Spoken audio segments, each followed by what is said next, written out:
Mais uma vez, muito bom dia. São 10 horas e 3 minutos, tempo de Angola.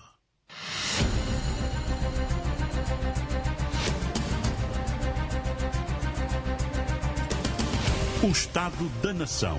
O país real. O país real. O debate de ideias sobre os assuntos da atualidade. O Estado da Nação.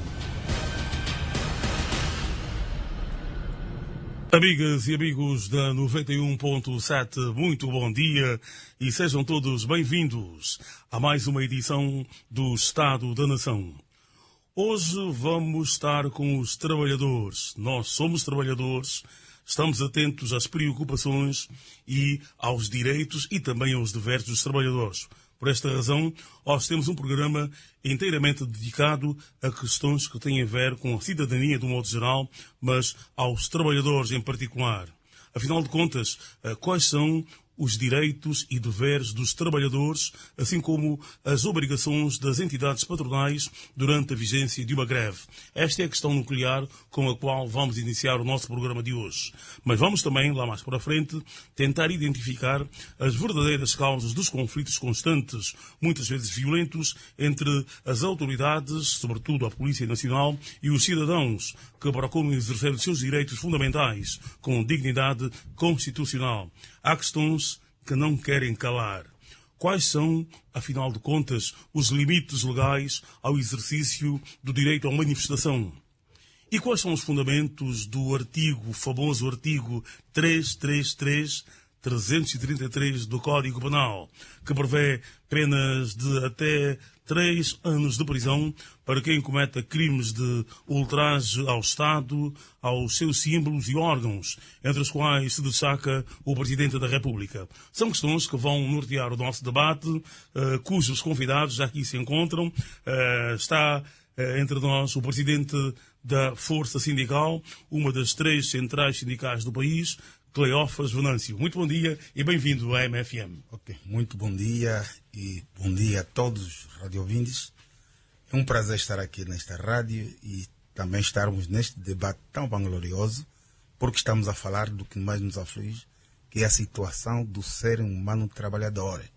Isso é que temos que lutar e encontrar um denominador comum para termos a convergência da ideia e criarmos este nosso vasto país que todos almejamos, é que todos tenham o mesmo direito e a igualdade de trabalho. Muito bem. Está igualmente connosco o secretário para a Educação e Formação do SIMPROF, Hamilton Sulo. Bom dia e bem-vindo à MFN. É a primeira vez que vem aqui ao nosso estúdio, hoje já cá estive. Muito bom dia. E a segunda vez que cá estou, mas a primeira para este programa. Muito bem. Bom dia a todos os ouvintes, bom dia colegas do painel. É um prazer responder a este convite. Está também connosco um velho amigo que regressa ao nosso convívio, o advogado, especialista em Direito Constitucional e Direitos Humanos, Adriano Colimbala. Bom dia e bem-vindo à nossa casa de rádio. Muito bom dia, jornalista Alves Fernandes. Um bom dia também extensivo aos meus colegas circunstanciais de painel, sem esquecer o vasto auditório da rádio MFM. A qualquer momento vai juntar-se a nós também o secretário-geral do Sindicato dos Professores do Ensino Superior, o professor Dr. Eduardo Pérez Alberto, mas aqui no estúdio está também já, e será o nosso pontapé de saída, o também advogado José Maiandi, que é especialista, creio eu, e depois me corrija se estiver errado, em Direito Laboral. Bom dia e bem-vindo à Sintonia da Pluralidade. Muito bom dia, estimado jornalista Alves Fernandes. Bom dia também aos meus colegas de painel e principalmente aos ouvintes. Fazer apenas a nota, eu prefiro dizer que eu sou um bom estudioso ou bom estudante do direito de trabalho. É assim que eu prefiro ser tratado. Como bom estudante, tenho aqui bons colegas também, com ênfase particular para os nossos ouvintes. E vamos começar por tentar decifrar a letra e o espírito da lei da greve. Afinal de contas, o que é uma greve à luz da lei? Muito agradeço a questão. Em termos muito simples e para uma compreensão dos nossos ouvintes, falar de greve é falar, no fundo, de uma recusa coletiva por parte dos trabalhadores de prestar a sua atividade normal, sendo que esta recusa da prestação da atividade normal pode ser de forma total ou parcial e de caráter temporário e devidamente concertada pelos trabalhadores. No fundo, estamos a falar de uma ação que visa a paralisação da atividade laboral por parte dos trabalhadores durante um determinado período de tempo. Então, é isto que, em termos simples, podemos entender como sendo a greve. Em Angola, nós vamos encontrar o direito à greve consagrado em vários diplomas, começando pela própria Constituição da República de Angola, tendo como lei que descreve de uma maneira mais caracterizada ou que regula de uma maneira fundamental a Lei 2391 de 15 de junho, que é a Lei da Greve. Temos também a referência na Lei Geral do Trabalho, na Lei da Negociação Coletiva e Lei Sindical. Mas a nossa, vamos assim dizer, o nosso instrumento principal passa a ser a Lei 2391, que é a própria Lei da Greve. E, de acordo com a lei, José Baiandi, qual deve ser o procedimento obrigatório para a declaração de uma greve? Antes de falar do procedimento, se calhar é bom fazer aqui um enquadramento que é importante, que é o facto de, como toda e qualquer relação, a relação laboral estar sujeita a conflitos. E esses conflitos podem, em alguns casos, ser individuais ou, noutros casos, apresentar um caráter coletivo. E é no âmbito desta conflitualidade coletiva que nós encontramos a questão da greve.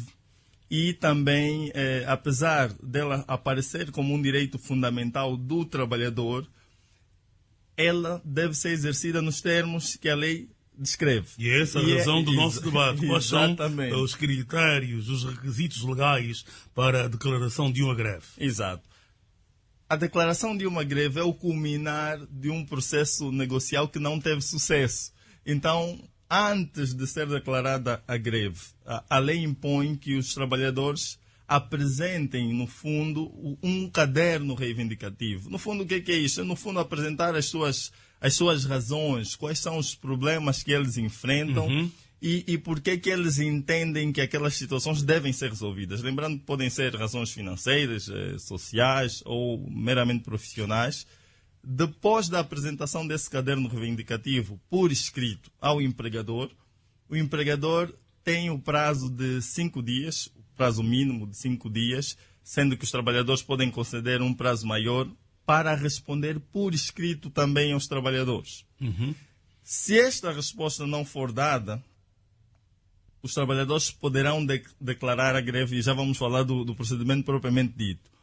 Mas também, se a negociação do caderno reivindicativo ou das principais preocupações dos trabalhadores não fechar em 20 dias, também os trabalhadores poderão declarar a greve. Então, vamos ver quem tem efetivamente competência Exato. de declarar a greve. Nós somos vários trabalhadores, não é? Não vai cada um de nós individualmente declarar a sua greve. Portanto, vamos tentar elucidar essa questão concreta. Exato. Como nós dissemos no início, a greve, apesar de ser um direito fundamental, direito individual, vamos assim dizer, é exercido coletivamente.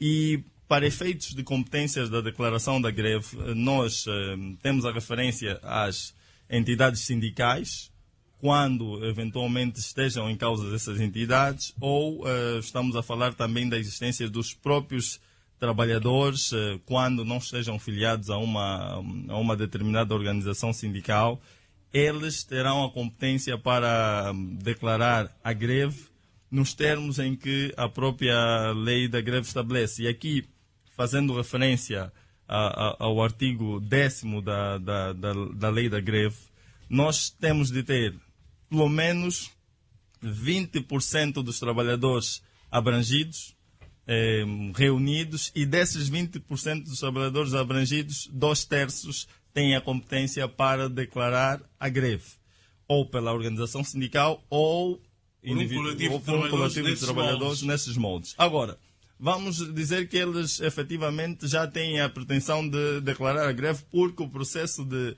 negociação inicial, que falamos há pouco tempo, não surtiu efeito. O que é que acontece?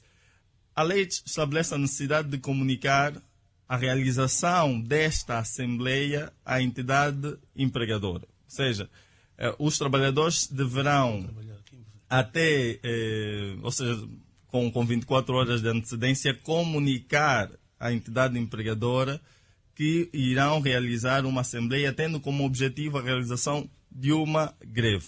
A entidade empregadora poderá, se entender relevante, convidar a presença a comparência de um membro, de um representante de uma PTS. E hoje falamos fundamentalmente da Inspeção Geral do Trabalho. Depois de ser efetivamente comunicada, é importante, e essa é uma nota que nós não mencionamos antes, que essa Assembleia tem de ser convocada com pelo menos 3 dias de antecedência. Neste período, convocada a Assembleia terá competência para decidir a declaração da greve. E, decidindo, ela tem de, no fundo, congregar os seguintes elementos. Tem de referir os fundamentos da greve, tem de determinar quem serão efetivamente os delegados da greve. Estamos a falar de um número de 3 a 5, que serão, no fundo, os representantes do grupo, e também indicar de forma precisa quais são os estabelecimentos da empresa, as categorias abrangidas durante esse período e quando a greve vai iniciar. Vamos aqui a questões muito, muito concretas, têm que ser bem clarificadas. Os timings. Quais são os tempos que a lei considera válidos para a duração de uma greve? A lei não estabelece um limite máximo. Este é um ponto que é preciso ficar claro. A lei não estabelece um limite máximo até quando a greve pode durar. No fundo, o que a lei estabelece é que é um período temporário, mas nós não temos o estabelecimento de um limite máximo.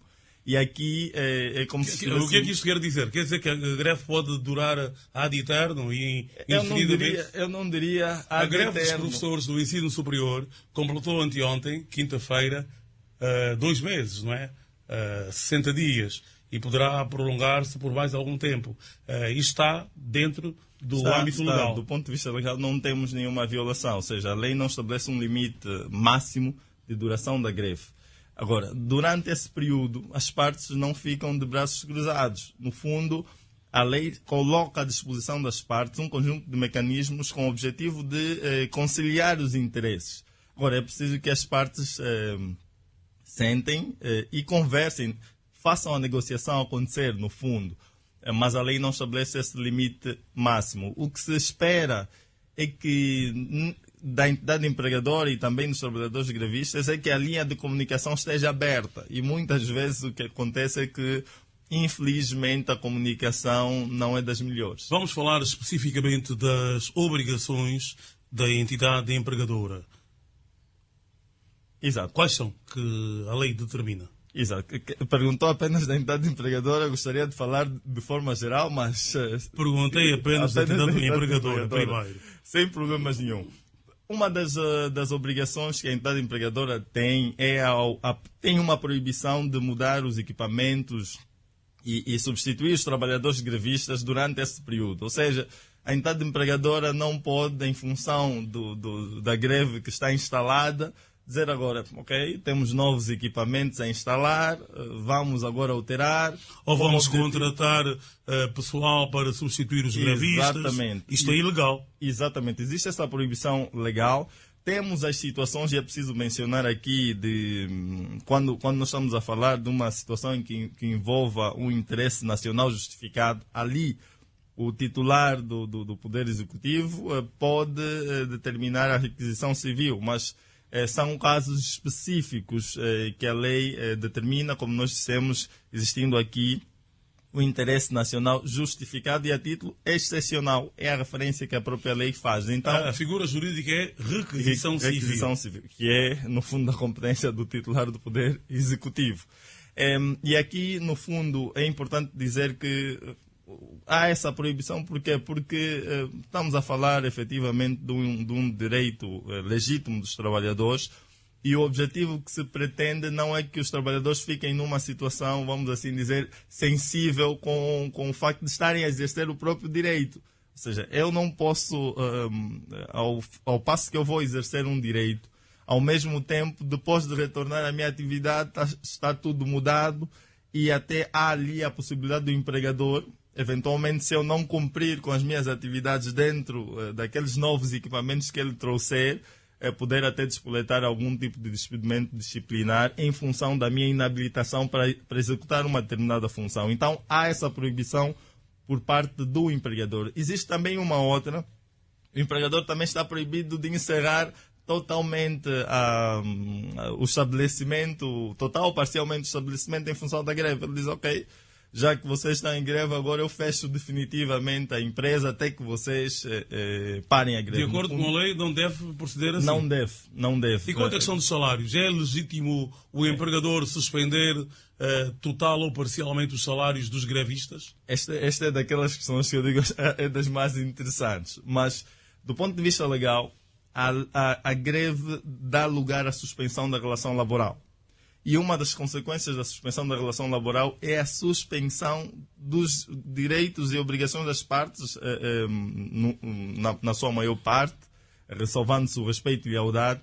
Então estamos a incluir aqui também o facto do empregador, sim, poder deixar de pagar os salários do trabalhador durante o período da greve. Ou seja, suspende a relação laboral. O empregador, se entender não pagar, ele pode efetivamente não pagar. Se entender pagar, também pode, é uma faculdade que o empregador tem, mas o empregador também está proibido de despedir os trabalhadores grevistas ou de transferi-los durante o período da greve.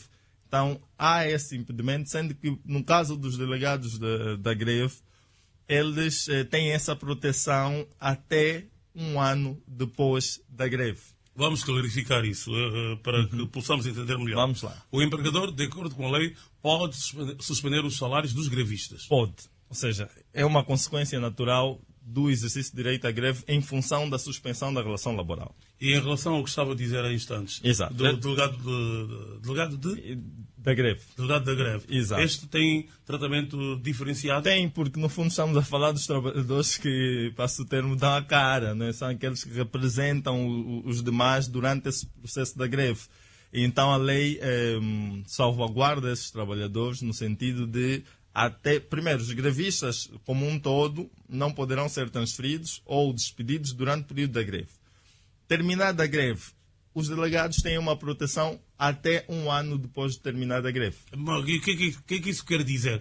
Uma proteção até um ano depois? Que no fundo, significa que nós chamamos muitas vezes de proteção... Em que consiste essa proteção? Exato. No facto do empregador não poder despedir aqueles trabalhadores durante aquele período. Terminado esse período de um ano após a conclusão da greve, pode ser despedido. À vontade. Normalmente. Estamos a falar de despedidos e é importante colocarmos aqui os pressupostos do despedimento. Principalmente estamos a falar do despedimento disciplinar.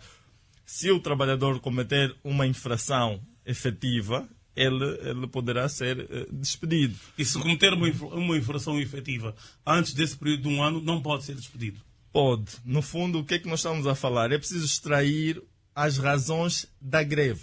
Estamos a falar principalmente com fundamentos na greve. Porque o que é que acontece? E na nossa realidade, os trabalhadores, quando declaram a greve, são vistos muitas vezes como inimigos, alvos a abater. E eu há tempos até vi uma informação de uma instituição que os trabalhadores agora reclamam porque supostamente os delegados não conhecem o dossiê, estão a ser despedidos em função da greve. Então, o que acontece é que a lei impede, do ponto de vista legal, eles têm a proteção. A proteção é para todos. Durante o período da greve, não há despedimento.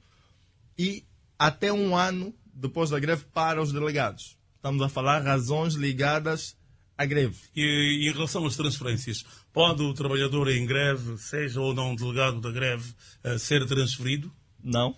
A lei impede. Ele não pode ser transferido durante o período da greve. Nós tivemos até um cenário no passado, exato, que houve... No passado recente, o Dr. Adriano Manuel, que é até este momento o presidente do Sindicato Nacional dos Médicos de Angola, que foi transferido em período de greve. Exato. Agora, é aqui importante realçar um ponto, e nós estamos a falar do panorama legal, para elucidar os nossos ouvintes daquilo que a lei estabelece. Mas nós depois temos o panorama real. E se me questionar como é que está o panorama real, realmente nós precisamos de melhorar muito neste âmbito. Porquê? Porque na maior parte das vezes, como disse anteriormente, os empregadores olham os trabalhadores grevistas não como trabalhadores que estão simplesmente a exercer os seus legítimos direitos, mas como trabalhadores inimigos, pessoas não gratas. Então, cria-se ali uma espécie de disputa entre o empregador e aqueles que estão efetivamente a exercer os seus legítimos direitos. Muito bem. Vamos alargar a conversa para os demais participantes e também para os nossos outros integrantes do debate. Temos o Ramiro Aleixo em Benguela, teremos, se tudo correr bem, a Luzia Muniz a partir de Lisboa, Portugal, mas já temos aqui também o Joaquim Jaime, que é também jurista e nosso comentador residente. Jaime, bom dia e obrigado, como sempre, pela total disponibilidade. Bom dia, Alves, bom dia aqui os ilustres companheiros do painel, bom dia também ao mais velho Ramiro Aleixo, a mais velha Luzia Muniz e o nosso fiel auditório. Muito bem.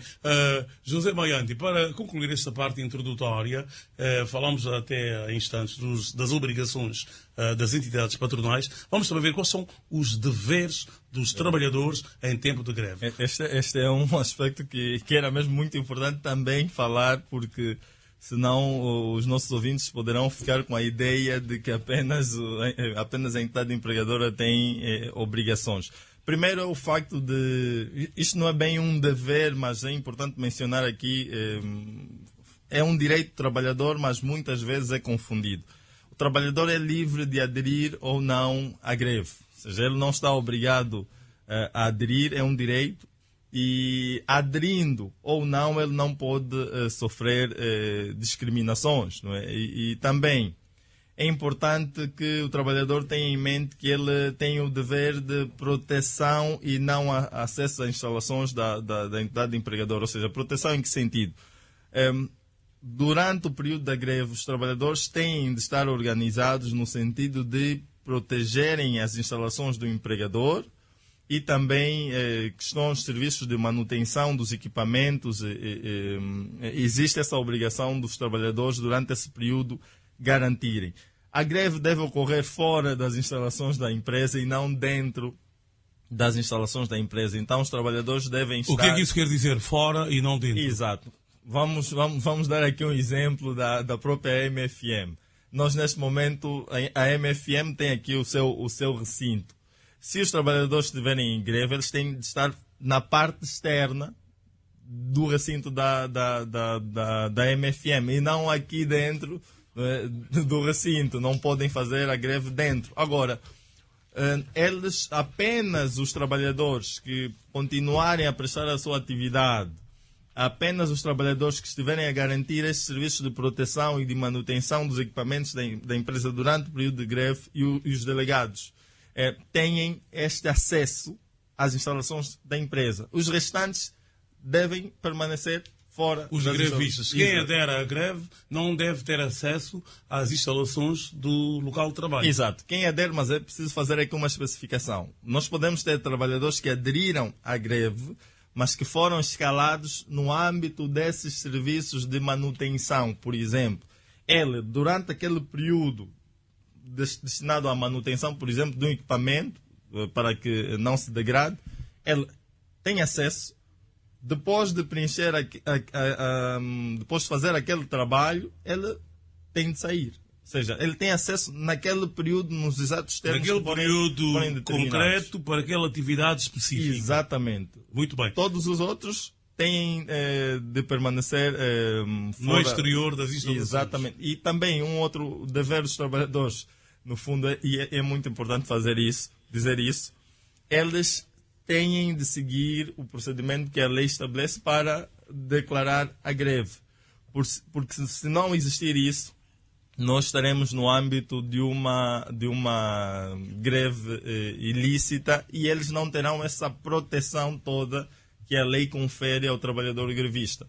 Então é importante que tenham em consideração esses aspectos e também nos casos de serviços necessários, os trabalhadores devem organizar piquetes para prestar esses serviços que nós chamamos hoje de serviços mínimos. Os trabalhadores têm de estar organizados. A lei faz efetivamente uma descrição daqueles serviços que no fundo, poderão ser considerados como serviços de utilidade pública, como, por exemplo, controle do espaço aéreo, saúde, farmácia, captação e distribuição de águas, produção e um conjunto de serviços que a lei delimita. Estes têm de ser salvaguardados. Muito bem, caros ouvintes, para quem só agora nos sintoniza, estamos hoje a falar sobre a lei da greve. Não é o tema único do nosso debate de hoje, é apenas o tema inicial, porque é preciso clarificar quais são os direitos e deveres dos trabalhadores, assim como as obrigações das entidades patronais durante a vigência de uma greve. Estamos a ouvir, nesta parte inicial do programa, o advogado José Bainde, que tem feito várias incursões, até na sua vertente pedagógica, sobre a questão da greve. Mas os nossos convidados são muito mais do que o nosso advogado. Temos o